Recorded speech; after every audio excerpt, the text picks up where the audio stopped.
Note: this chapter contains profanity. In May of 2018, while Sean was just beginning what would become a tumultuous summer for him, comedian John Oliver broadcast a 30-minute segment on the fundamental flaws of the rehab system. Everything about this industry is incredibly difficult to navigate, which is dangerous. And for a sense of just how helpless you can be in the face of all this, just listen to Tom McClellan. He was Obama's deputy drug czar. You would think that if anyone knows this world, it would be him. Well, guess what? I had become an expert in the addiction field. And then my son became addicted. And I had no idea what to do. All that training, all that knowledge about addiction did not prepare me for the most fundamental question of all. Where do you send your kid for treatment? Look, this system clearly badly needs more expertise and oversight. And until then, it may be really important for all of us to understand that at present, the word rehab is so broadly defined as to be close to meaningless. It is honestly barely better defined than the word building. And if someone were to tell you, I have a drug problem, but don't worry, I'm going to building in Florida, you would naturally say, hold on, what building? Where did you find this building? What's happening inside it? Is it a hospital or a Hooters? And sadly, right now, it can be way too difficult to get answers to those questions, which is crazy because so much about battling addiction is really hard.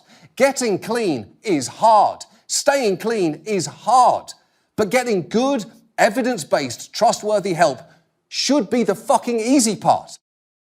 It was clear that the mainstream media had begun to pick up on a reality that was already commonplace for Marianne. People were beginning to ask the question she had been asking for almost a decade. Where can you send your loved one for good, quality treatment? From Advanced Local and Meadowlark Media, I'm Sarah Gannam. This is the Mayor of Maple Avenue.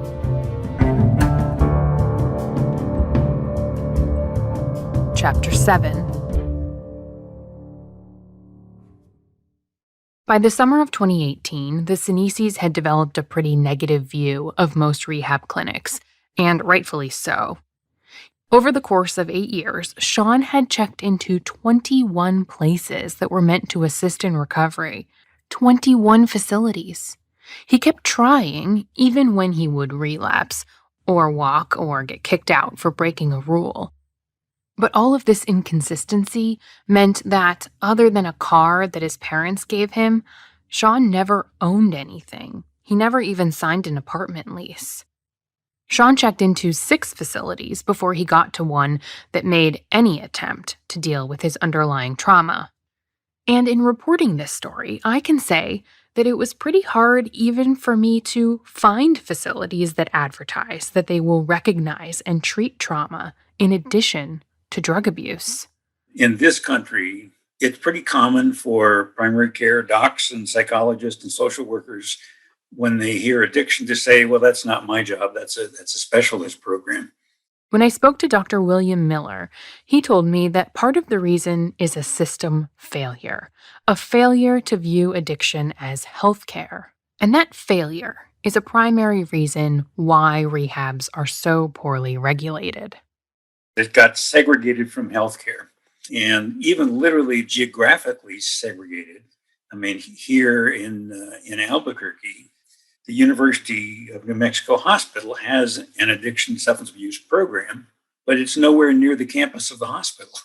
It's nowhere near the healthcare services. It's in a warehouse out by the airport.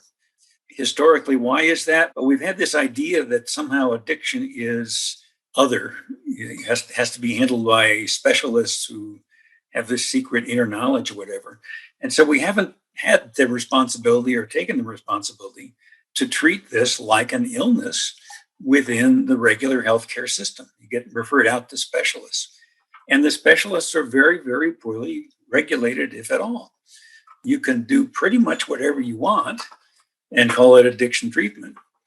And things have been done in the name of addiction treatment not too long ago that would be malpractice in any other field of endeavor. You simply wouldn't ever take a person with depression or schizophrenia or diabetes and sit them down in the middle of a circle and scream at them. The things that have been allowed in addiction treatment, I mean, people being required to wear a toilet seat around their head if they've said the wrong thing, literally that has happened.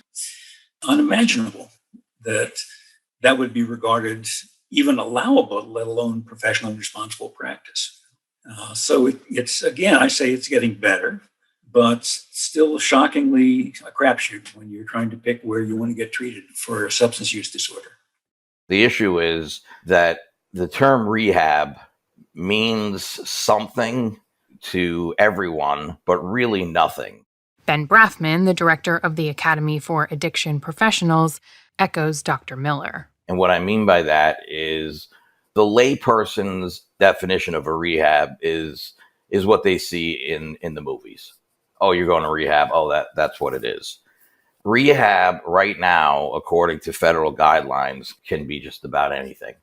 It can be a kid who has a halfway house and he has somebody who comes in and does various groups for him a couple times a week. It can be a 100-bed facility that just treats substance abuse. It can be a 50-bed facility that just treats mental illness. There is really no regulation and there's no uniform control over it. And the federal government does need to standardize this because it's part of the reason why we are in an epidemic with drugs and alcohol, and that's not going away anytime soon. Some of the stigma that exists around addiction has been shifting over the last few years. The evolution began when George W. Bush was president and continued when Barack Obama's administration increased health insurance for rehabilitation. More and more, people are viewing rehab as a place you go, like a cancer clinic. But this anything-goes treatment mentality means that it's still nothing like being treated for any other disease. A study published by Columbia University called Bridging the Gap calls addiction a complex brain disease and says that healthcare practices are out of date with science. The study found that each year, the failure to effectively prevent risky substance abuse and treat addiction accounts for almost $500 billion in cost to government alone. And it results in 20% of all U.S. deaths. Quick note, they're counting nicotine addiction in that number. But the bottom line is the study found very little evidence-based care. And, it's all an underlying mental health issue. I don't think there's any substance in the world that has that big of a grip on you. That's Jack Green, the former police officer who was at the ranch with Sean being treated for his own PTSD. Well, we are. I mean, we're a throwaway society now. Everything's lived in 10-minute increments, and that's it. And we forget. You hear about that, and you're like, oh, wow, that Sandusky guy's a monster, and blah, blah, and you'll talk about that all day at a picnic. And then after a month or two, no one remembers Sandusky's name, let alone the countless victims that he had. We as a society do not do our mental health people any justice, and the system is just not designed or set up to help those people. Yeah, unfortunately, it seems like there are very, very few facilities that deal with both issues. So you could get the help for the addiction, but getting adequate mental health care, which can't be done in a month anyway, right? No, and that's the whole thing. I think rehab facilities are silly because, again, until you address the mental health issues, you're not going to fix any addiction issue. That's insane. And you can fix an addiction issue within generally about, in my opinion, 7 to 14 days. I don't care if it's cigarettes or food or alcohol or heroin. Your body no longer craves it after so many days. It's a quick process. The harder part is fixing the brain and the mental health. And that's the reason why you keep going back to those substances. It's not the substance itself, it's the mental health. And that's the problem. We have these fancy rehab facilities. You go golfing and they let you do yoga all day long. And sure, if you keep me busy all day, I won't think about a drink once. The real issue is fix the reasons why I want to drink in the first place. And then they wonder why a month later he's back at it. It's a wicked, wicked revolving door, unfortunately. But we've got this kind of perfectionistic mindset that people are expected to get over it and deal with it in 21 days or whatever it is. And if it's not perfect after that, then it's a failure. That's Where a did strange. that 21 days come from? Or the 28 or, 28? It used to be 28. And Dr. Miller told me a story. I couldn't quite verify this, but he said it had originated from a television interview that the head of a major rehabilitation clinic once gave to a reporter. And said, how long should it take to treat people? And he thought about how long it takes to give all the lectures, all the information that they were giving, and came up with 28 days. And that just became the standard. But it's like, can you imagine the 28-day program for diabetes, the chronic condition? And it's very common for people to have recurrence of symptoms. And when someone comes back in the emergency room in a glycemic crisis, we don't say, you relapse, what's wrong with you? You figure out what happened and what needs to change in the treatment regimen to help the person stabilize again. We could and can do the same in treating substance use disorders. We've just had this kind of moralistic model that you ought to be over it. According to Dr. Miller, the 28-day model is less of a standard timeframe now that the insurance companies are involved, but the move is going in the wrong direction. It's gone down now because insurance companies are less willing to pay for longer spans of time. For example, Sean went to rehab in the summer of 2018, shortly after his experience at the Alpha House, and he completed that program. Notes indicate he put forth real effort in his 5 counseling sessions and in group sessions as well. But not only was he still prescribed the gabapentin, let's set that aside for a second. The whole program was a mere 20 days long. 20 days to try to fix or erase or heal 20 years. It doesn't seem like very long because, well, it's not. Plus, there's this. Depending on the facility, 30 days in rehab can cost anywhere from $5,000 to $80,000. This is one major flaw of having private rehabilitation clinics. The length of stay for a client is determined not by individual need, but by the depth of the pockets of the entity that's paying for it, whether that's personal funds or an insurance company. More and more, it is insurance companies. When the Affordable Care Act was signed into law in 2010, it mandated that health insurance policies provide coverage for drug addiction treatment. People like Jack Green, who saw that firsthand, told me, At the time, I had really good insurance through the police department, so I can't say anything bad about my insurance company. But probably 99% of those kids, we had kids that would show up and they'd be gone within a week. And you'd be like, what happened? They'd be like, well, his insurance ran out. Or there's no funding. I can remember guys panic on a Thursday, trying to get a hold of their counselor to find out if the insurance had, authorized another week. And if not, they were packed up in the morning and sent out. It was that quick. Kids who I'm like, man, that kid's nowhere near to be ready. And he's being booted out tomorrow morning at noon because his insurance is up. A recent report estimated that the business of rehab was a $42 billion industry in 2020, with more than 14,000 facilities, and it's poised for more growth, even as overdose deaths continue to rise. The Meadows is emblematic of the business of rehab. But the Sinisis were among the lucky few who went in thinking they didn't have to worry about money or payment. Penn State was footing the nearly $60,000 bill. And for that price, this facility promised much more and better care. The family's hopes were high. The morning of August 26, 2018, Marianne and Mike checked Sean out early from the Turning Point rehab where he was currently staying, so they could take him to the airport. As Sean got into the car, Marianne looked down at his shoes. The sole of it was split. And I just looked at mine. I said, Michael, we're going to go right past the outlet store. Let's just buzz in, get him a pair of shoes. He can't go out there like that. His shoes were just one reflection of the condition of Sean's life at the moment.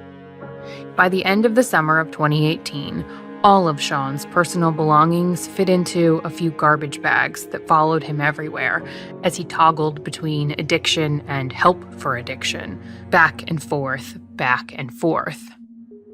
Before picking him up, Marianne got rid of Sean's garbage bags. She packed up the black hardshell suitcase she had bought for him when he went to the ranch. She put some new, warm-weather, Arizona climate-appropriate clothes inside, plus a toothbrush, a razor, and 2 cartons of cigarettes. Spirits were high during the car ride. The summer had been rough. But as the Sinises made a pit stop to get Sean new shoes, they felt like they could see a glimpse of the old Sean. Happy-go-lucky, making jokes, excited for what was ahead. He seemed relaxed. He seemed happy and content.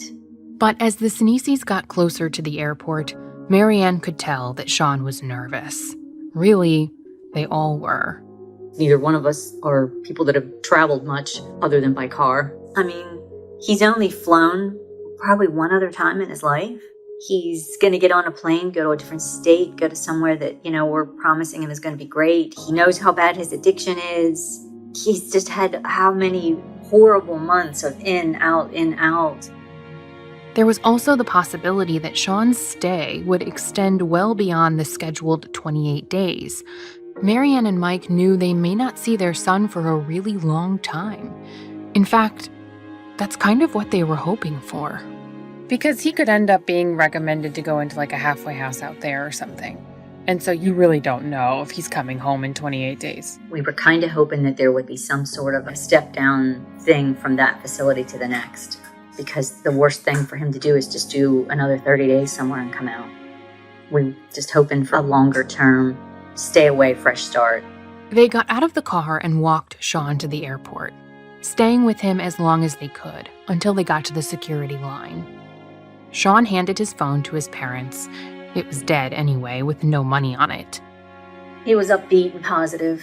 I said, "Can I have a hug?" So he hugged us both. But the moment was bittersweet. We got to a point where we couldn't go no further, so we just had to stop and wait. As he was walking through the gates, I just kind of watched him. It was kind of like, I don't know, it was weird. It was just kind of like I'm watching my son walk away from me. Just like he was fading into the sunset. I just stared at him from him walking from his back. I just watched and I tried to get as close as I could. I stood on the tip of my tippy toes till I could just see the top of his head, and then he was gone. And didn't see him no more.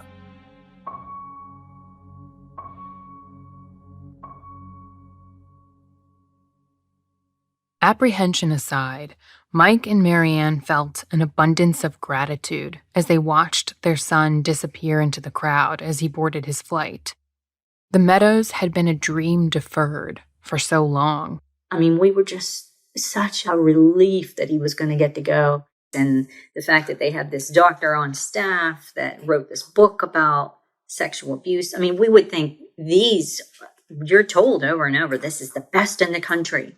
They touted the best treatment, celebrity clientele, elite facilities, and most importantly, a philosophy of treating Sean as a whole human being. His treatment would be designed specifically for him. And true to that, after a few days, Marianne got a phone call from the clinical director, Scott Davis, with the details of Sean's personalized treatment plan. He said, "I don't really think that we're going to get much out of him without a longer, slower detox. And for his body and his brain, we think this is the best approach." It was a breath of fresh air. Here was a facility trying to do things right, create a lasting impact, not a short-term fix. In an attempt to properly wean Sean from his opioid addiction and perhaps help him get clean for the first time in almost a decade, the Meadows was proposing to use Suboxone in the way that it was intended, with care and a high level of supervision and regulation. I was like, well, I guess. You're the experts. I really don't want him on Suboxone. I've never have. And he said, it's not the drug you think it is, if it's handled properly. So I said, well, I'm on board with whatever. That's when he said to me, and we don't do that here. We have a sister facility, which is in South Carolina. And I'm like, oh my God, there's no way. And he goes, no, wait a minute. He said, what we're proposing is that we will fly him to South Carolina. We will escort him there. We'll have somebody go with him to that facility. And then he'll do the detox there. Like, I don't know, we'll see what they assess when he's there. It could be a 30-day taper. And then we will fly him back here. And then we'll start the trauma work. But honestly, I don't see how he's going to be able to focus on trauma when he's so caught up in the addiction that it's just going to be tougher for him. And we just don't do that. My heart just sank, and I said, and who do you think is going to cover this? He said, well, we'll take care of the flight. But I'm thinking, there's another rehab? And I said, oh, Dr. Dangle's never going to go for this. He's never going to do it. He just, well, I have a call out to him. Just let me handle that part. He said, but, honestly, I don't think he's going to survive any other way. He needs this. Marianne had been here before, many times. She had developed an intuition about these situations. She flashed back to the ranch, the place Sean ended up after being promised the Meadows the first time. Just like at the ranch, the Meadows was a facility that was selected and paid for by Penn State. The relationship and the payment approval was managed through a man named Dr. Richard Dangle and his company, the Presidium. And one thing Marianne knew about Dr. Dangle was that he was not fond of Suboxone treatment. A lot of people don't believe in the Suboxone. And obviously, I think that Dr. Dangle's view on Suboxone was not positive, because when the ranch gave it to him, he flipped out and said, what the hell's the matter with those people? Don't they know he's an addict? So I'm guessing he wasn't real keen on it.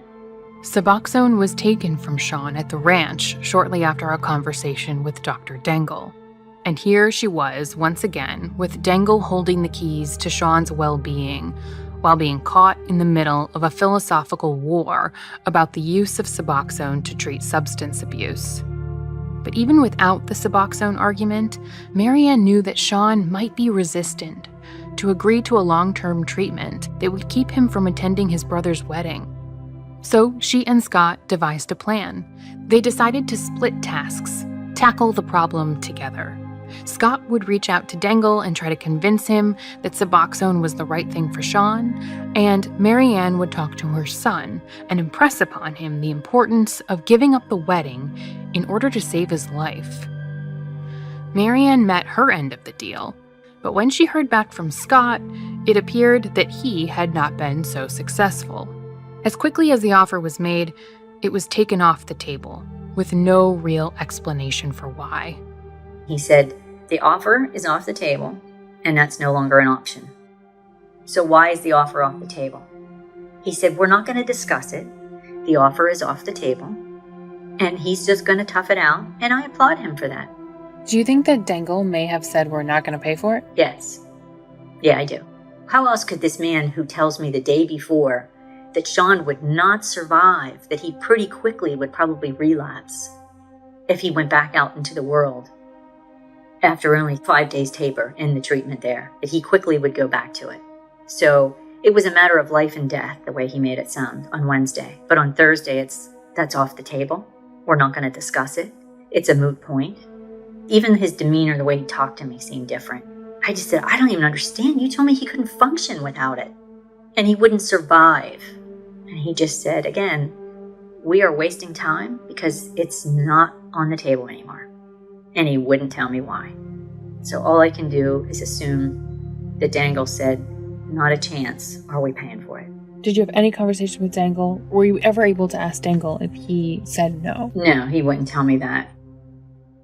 Records show Sean's Suboxone taper was a mere 3 days, which, according to the U.S. Department of Health and Human Services, is considered fast and dangerous for any addict, let alone one with a history of addiction as long as Sean's. With such a brief detox period, Sean got sick again. His seizures returned, which was expected. They typically did when he was detoxing. He was dope sick in all the other typical ways, too. Vomiting, diarrhea, the chills. Hello. Hi, is this Megan? It is. Hi. Hey, it's Sarah Gannum. Hi, how are you? Good, how are you feeling? I was able to talk to somebody who was inside the meadows with Sean. A woman named Megan, who had already been there for 3 weeks when Sean arrived. She took him under her wing a little bit as she watched him struggle through detox. He actually at first was a little bit quiet. Obviously, he was nervous to be in a situation like that, but we kind of immediately clicked. I was really the first person to speak to him, and we sat down somewhere, and he told me he was there for heroin abuse, and I was just actually impressed with how honest he was, because the Meadows is kind of pretentious and people are pretty worried about what other people think of them, at least at first. And he just went right into it and told me he had been addicted to heroin for 9 years, and he kind of had already gotten a little bit of an idea of there really isn't very many people there for that.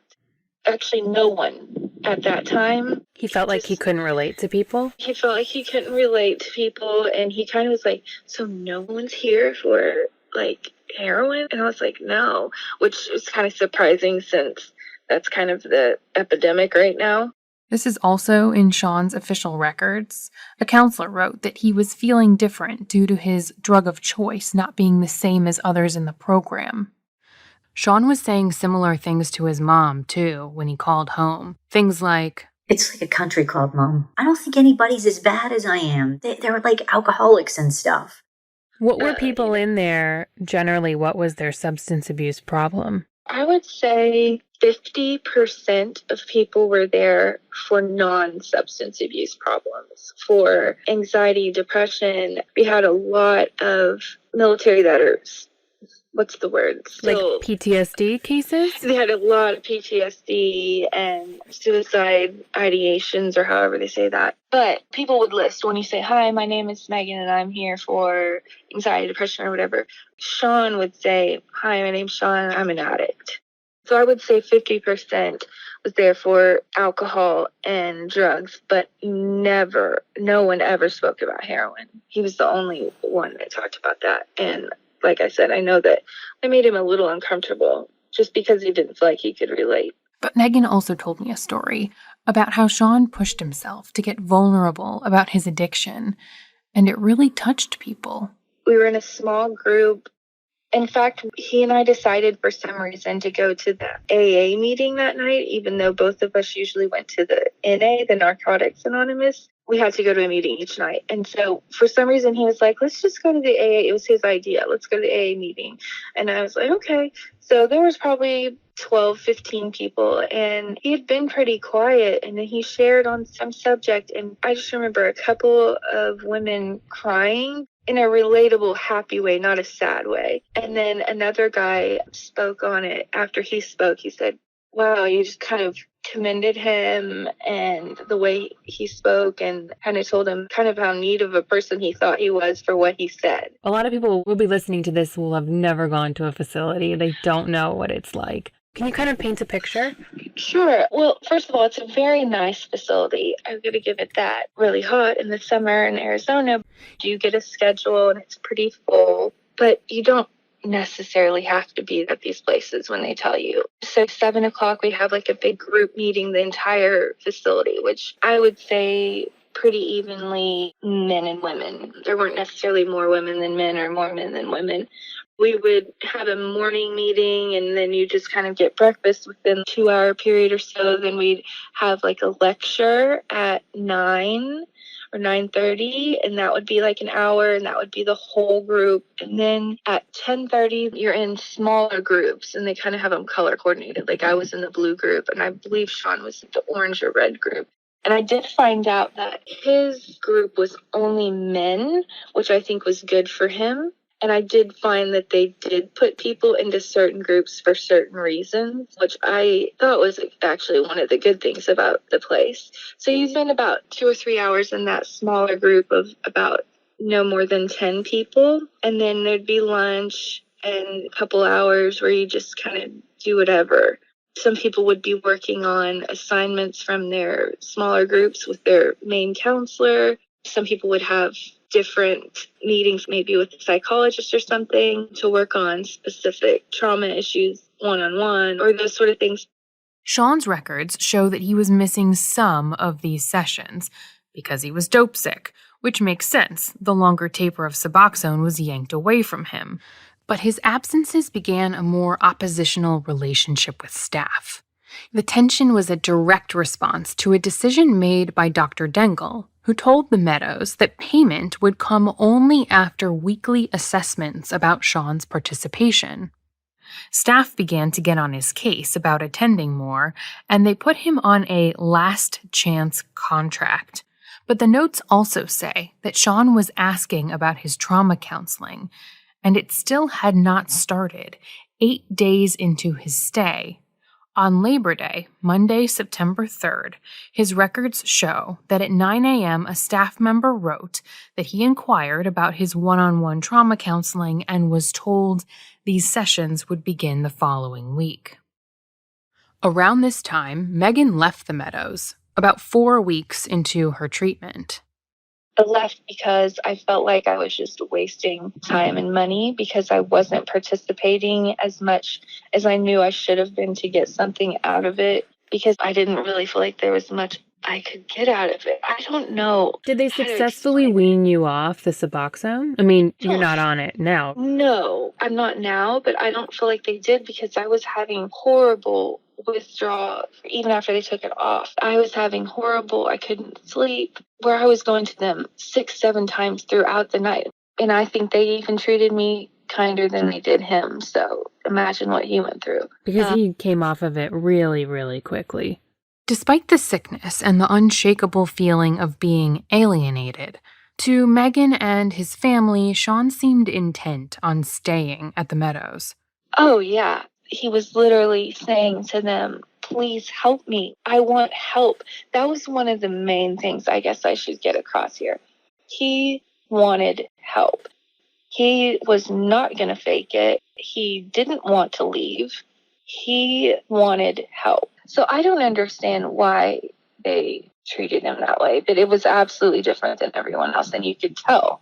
I don't know what it was. I don't know. Some people are very judgmental about how people look. He had a bunch of tattoos on his arms, which I find attractive, but, some people are judgmental about that.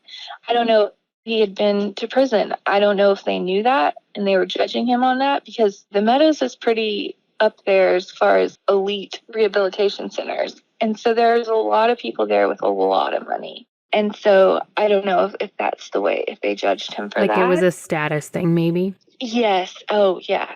I mean, because you even felt that. They're like, okay, these people are in the film industry and like make the Hollywood millions of dollars. crew, Yeah, there's definitely the Hollywood side. There wasn't super famous people there when I was there, but, you're not supposed to even talk about that. He wasn't saying, I need to get out of here. Nothing like that. I mean, you definitely didn't see it coming, what happened on Monday. No. Oh my God, no. No. Not at all. It was Labor Day, 2018. It's Labor Day. I actually had 2 clients that did not mind me coming, and it just kept my schedule. So I went to work, and shortly after I got there, I got a phone call from Sean. I could tell he was kind of bored. He must have had some free time. They talked about a timeline that Marianne was working on at the request of the Meadows clinical director, Scott Davis. A timeline of Sean's life. This may not seem very significant, but it was a really important thing for Sean, and he kept bugging his mom about it. His life was tumultuous, and it had been for as long as he could remember. He was trying to get help, and part of that was to be able to look back and see all of what went wrong. And for his mom, this was not an easy task.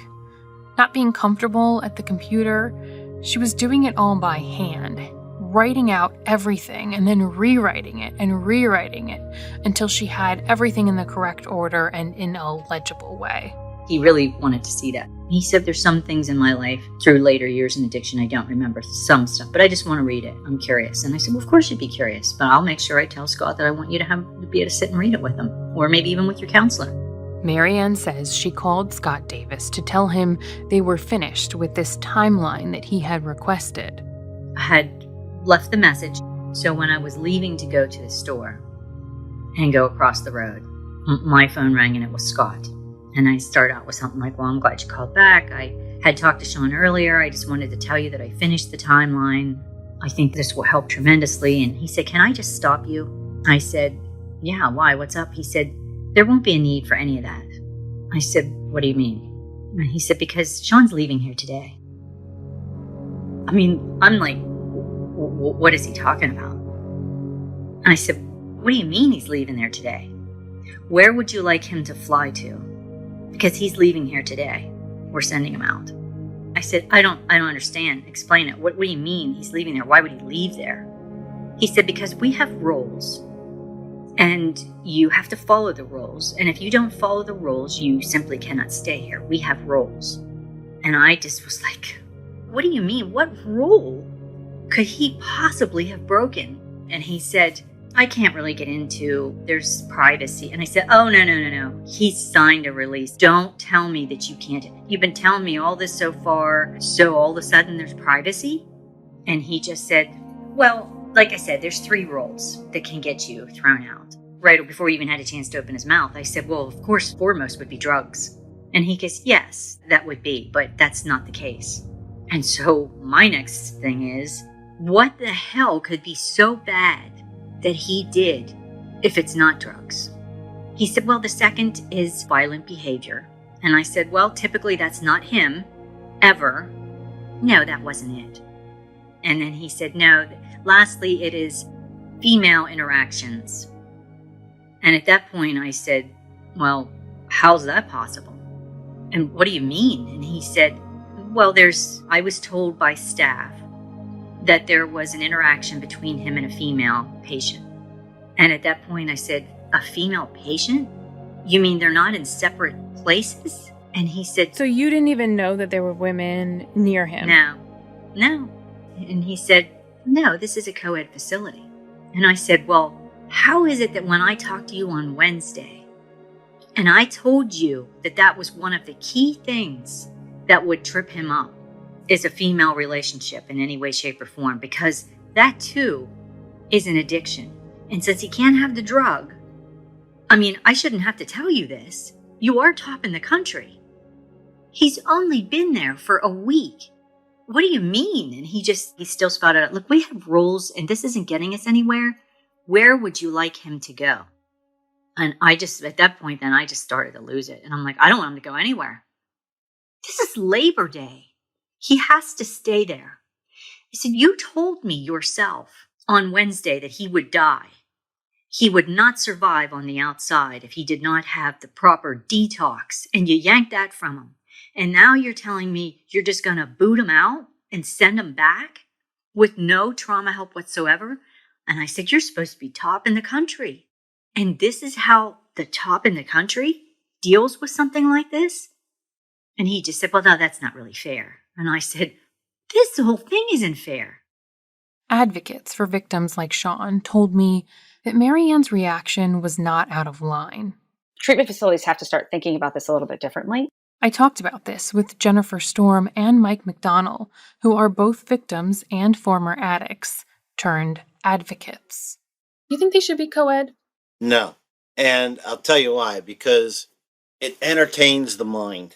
And so you're almost just setting people up for failure. I think it just presents too many problems, but that'll come down to insurance and how many beds need to be filled so that they can make their quota and all of that. This is someone who's hurting and is looking to escape, and they're escaping into somebody else. And that's a normal, common behavior. Instead of seeing that, they just branded him as a rule breaker and threw him out. So, they did nothing to help aid in his own understanding of his traumatic responses or to heal it. A study by Columbia University found that the complexity of addiction means that it can manifest in many different ways. And it says this, I'm quoting here, If the prevention or treatment of addiction is too tightly focused on one substance or behavior, relapse or a different expression of the disease may emerge. And in addition to all of that, Sean is still being prescribed Neurontin and Requip at the Meadows. His notes say it's for pain and restless leg syndrome. As experts told us earlier, Requip is known to increase addictive behaviors, and the warning for it specifically mentions sexual urges.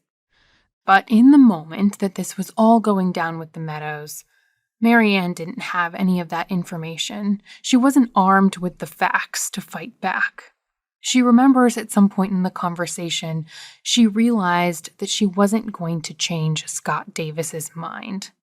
So she decides instead to plead for something small, that they not kick him out on a holiday. She asks him to wait just one more day until she could make arrangements for Sean to go somewhere safe, even if that safe place was jail. He's on probation, and this is Labor Day. They're not open today. I have no way to get in touch with anybody. You need to keep him for another day, and I'll make other arrangements if this is your final decision. But her request was denied. And in the meantime, my phone was ringing, and he said, well, you might as well go ahead and answer it, because we're done anyway. His records show his exit was as abrupt as Marianne recalls.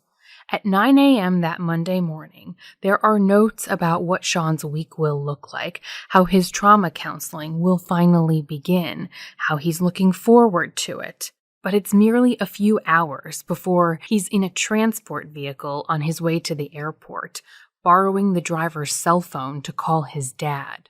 I remember exactly where I was because it was hot out. I think I was just got done cutting the grass, and I was sitting out front on the bench, and he had called, and he just kind of, it wasn't long because I didn't stay on with him long because I was pissed. And he just said about they're throwing me out for this dumb reason that they said that I was with this girl or this and that. And he said, it's not true. It's a lie. They don't have no proof. They said they have video of it. They caught me. That I didn't do it. They don't have no proof. And I kept telling them, well, show me the video. Show me the proof that you had. And they wouldn't do it. And I was thinking that this was just one more thing that went wrong, except this was like his final chance, because like the Meadows was like his biggest step as far as I thought that he was going to get help. No. And then I'm thinking, oh my God, they threw him out of the Meadows, and he's only been there a week. So I was kind of pissed. It was like I was disappointed in him, I guess you could say, because he let me down, because I really thought that this was going to be it for him to get help. So, like I said, he just stated his case, and I said, Sean, I don't know what to tell you. I don't know what to tell you. And I think that's how we ended the conversation.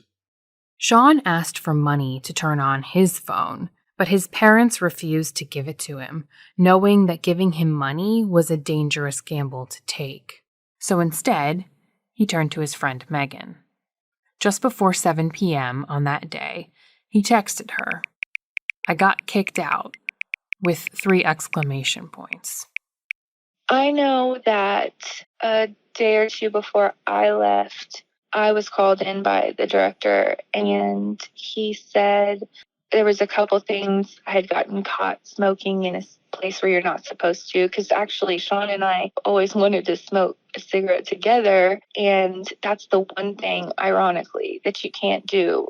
Like, you can't sit and smoke a cigarette with the opposite sex. You have certain areas for that, but other than that, you can be with the opposite sex anytime. So I'd gotten called in for that, and the director said, you got caught smoking, and I was like, oh yeah, that's true. And Sean was cited for that as well, because we got caught together smoking by the pool. The director was Scott, right? Scott, yeah. Okay. And he told me that, whatever. He's like, you're not supposed to do that. And then he said, also, people are saying that you and Sean are spending too much time together. But he went on to say, I'm really not worried about that, because I don't know if you know, I'm sure Marianne told you that I'm gay. I like women. And they knew that, and they weren't worried about your relationship. Yeah. Mm-hmm. So the director said to me, I'm not worried about that, but just don't distract him. And so I was like, okay. Because I have to be honest, I do think that I think I was a kind of welcome distraction for him. And I think that if I would have probably agreed to something like that, he would have been all for it, not to have to, I don't know. It would have been an unhealthy situation, obviously. You don't go into rehab and fall in love. You shouldn't anyway. Is it accurate to say that he used relationships with women to distract from maybe a lot of different things, like yes, one being addiction, but also probably beyond that, the trauma, the sexual abuse? I think that he probably was I feel that he was a little bit over-sexualized by some of the things he would say to me. Not that they were disrespectful at all. He wasn't disrespectful at all.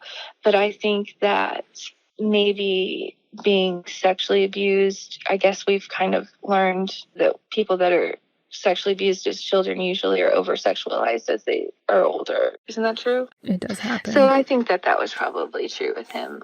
So at least he was kind of on their radar for being with at least me a lot. And then you leave, and does he strike up a new friendship, or was this a friendship that he already had? Well, there was this other girl there who's actually kind of, I don't know.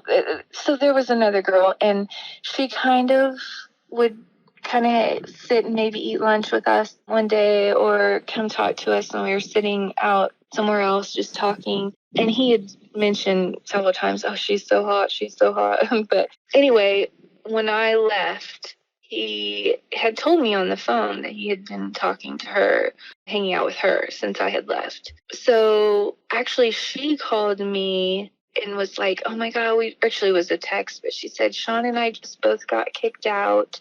Do you have his phone number? That's all she cared about. And I was like, I do actually, but I was like, let me call him and see what's going on. But he didn't answer because I guess his phone had been turned off. So she told me that they had gotten kicked out for fraternization, but she didn't tell me really the details. But then Sean called, and just from a random number, and I think he was at the airport, and that they were in one of the general common areas, which had cameras, and that there had been people in there, and people kind of slowly filtered out, and then it was just him and her in there. And he said at one point he was massaging her shoulders, but they weren't trying to hide anything. They knew they were on camera. And it didn't go on for long, he said. And then one of the staff came in and said, hey, you guys don't need to be in here together by yourselves. And that was it. And then he said the next thing he knew that they told him he was being kicked out for a female being in his room and for fraternization. And he was like, what? What was the rule? Was the rule that you couldn't have physical contact of any kind, or was the rule? No. That's what's crazy to me. I was never told a rule besides that, well, I guess I was told no females in male rooms and no males in female rooms. So there's two things that Marianne told me that I want to run by you. One is that she said there were women on either side of his room. That's true. That is true? Yeah, well, actually, he was at the end, so he was there with the men, and then there were two women next to him, yeah. So it's his room, then female's room, another female's room, and then my room. So we were just 2 doors down from each other. And then she said that you were allowed in there to help him when he was detoxing.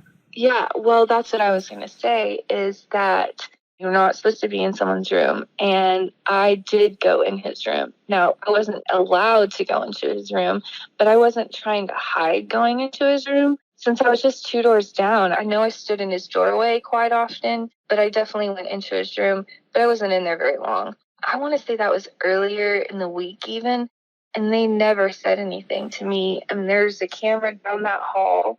So I don't really understand what happened there, because Sean told me that when he sat with Scott, the director, that Scott was saying, no, we have video of the girl in your room. And I guess they were saying it was this other girl. I tried to reach this other woman to talk to her about what happened, but she didn't return any of my calls. And when I asked Marianne and Megan to help me reach her, they both told me she stopped responding to them, too. Sean's paperwork from the Meadows indicates that it was not one incident, but several that staff had noted. On September 2nd, his notes say that he, quote, continues to pair off with female peer after multiple efforts to redirect. On September 3rd, the notes say he became angry and left a group session after being accused of having female peers in his room. Later that same day, the notes say staff and patients reported seeing 2 different female patients in Sean's room. He denied having either female in his room even when given multiple opportunity. Sean was asked about an incident in which he and a female were listening to music. Sean will be administratively discharged due to non-compliance with rules and not responding to staff redirection. When I read that note, it really surprised me. Because when Marianne first told me the story, I jumped right to the assumption that Sean had a sexual encounter with a woman, based on the seriousness of the consequence, which was kicking him out abruptly on a holiday weekend. But the paperwork indicates otherwise. Basically, he's kicked out for listening to music with a woman. Nearly 3 years later, when I contacted the Meadows as part of my reporting for this podcast, they would tell me a slightly different story for why Sean was kicked out, one that is not reflected in the paperwork. I'm going to tell you their entire response and the saga that followed it later. For now, we'll stick to the timeline of what happened that weekend. Sean gets to the airport and finds that the Meadows did not pay for him to check his bag. That's how hasty his departure was. He doesn't have money, so he has to borrow the ticket agent's phone to call his mom, so his mom can call the Meadows and get them to pay for his bag. And then he boards the flight, headed for Pittsburgh. He had only been at the Meadows for 8 days.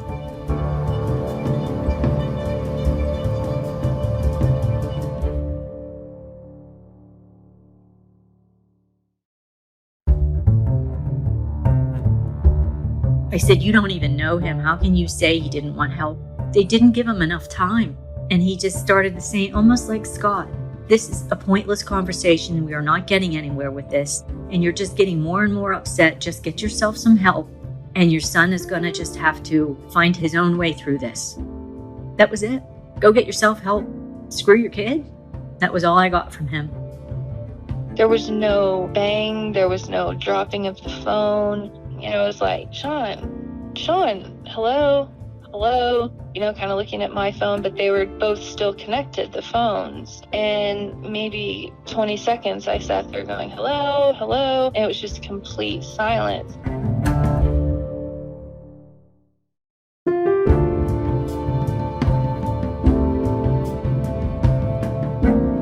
The Mayor of Maple Avenue is written and produced by me, Sarah Gannam, in partnership with Penn Live and Meadowlark Media. Additional writing was done by Carl Scott at Meadowlark Media.